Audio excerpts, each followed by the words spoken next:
Recently PlayStation announced Knack 2, a sequel that I doubt very few wanted, or even theorised as an option, but during my Knack review it was announced. I realised I was a little too easy on the game, as it was essentially a tech demo. However, now that it's more than that, I'm Heracross Gaming, and here's a list of 5 things Knack 2 must have. Number 5. A decent plot. The story from Knack was about as linear as one could get, possibly on par with Super Mario in terms of simplicity. Assuming Victor does not return as he was soundly defeated in the first game. Wow, that's weird to say now.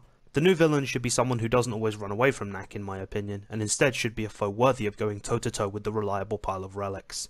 Possibly an enemy that is similar to Knack in terms of abilities, much in the way Metal Sonic was to Sonic the Hedgehog. Judging from the trailer this is unlikely, but hopefully the developers see sense in this. Knack was underwhelming to many because it lacked in most areas of what makes a great platformer, and a great story would go a fair way of atoning for the first game. Number 4. Interesting level design. Now, it's no secret that Knack played it safe, but a sequel should have a variety of sprawling environments to keep it on par with many platformers of its type. For example, Sonic Adventure 2. It had non-linear level design that made replaying the levels so much fun. Knack lacked in exploration as you were boxed in, only allowing you to progress the way the game wanted you to, rather than taking alternate pathways to find hidden items and unlockable content. I feel it would have been more fun to go other ways to outsmart the bad guys, rather than walking straight into their traps, possibly adding puzzle-based elements to confound the enemy. I mean, seriously, would it kill the developers to add island-based levels? Maybe nighttime skylines and landscapes that look less like Soliana from Sonic 06. I know Knack was playing it safe, but I doubt Knack 2 will sell copies if it's just a cut and paste of the original. Give us variety, damn it. Number 3. More combat. This pretty much goes without saying, but in a platformer slash hack and slash, game variety is needed in more than just the environments. It's needed within the combat mechanics also.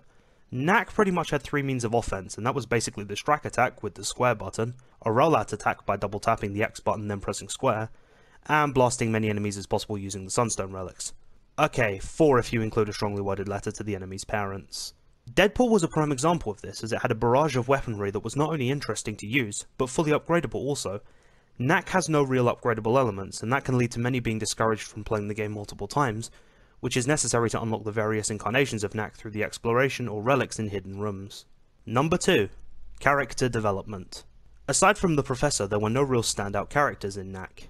Assuming they introduce new characters, I think it would be nice to hear biographies and backstories, basically why it is they're doing what they're doing. One of the main issues with the story was that the characters were predominantly forgettable, as was the generic nature of the game, which was focused more on the mechanics of the capabilities of the PlayStation 4, and as it was thought to be a one and done type of game, it was easy to overlook that. Hopefully it will deliver on these, as we'll need to hear more in the upcoming months. No! And number 1, take chances. This has to be the biggest must out of all of them. The game played it safe, to put it simply, and it suffered heavily because of that. It was a fun game when you were playing it, but then once you finished it, Knack pretty much went on the shelf and wasn't really played since. Knack failed to capture the imagination of gamers, and instead showed more as a technical demonstration. I'd liken it to a well-polished indie game, but there are indie games out there with more interesting mechanics and inspired storylines than Knack. Look, there's no problem borrowing from other games, but if Knack tried to break away from its predecessors, I think Knack 2 may actually be a game that new gamers as well as returning fans of the series can appreciate as a true successor. And those are the 5 things Knack 2 must have.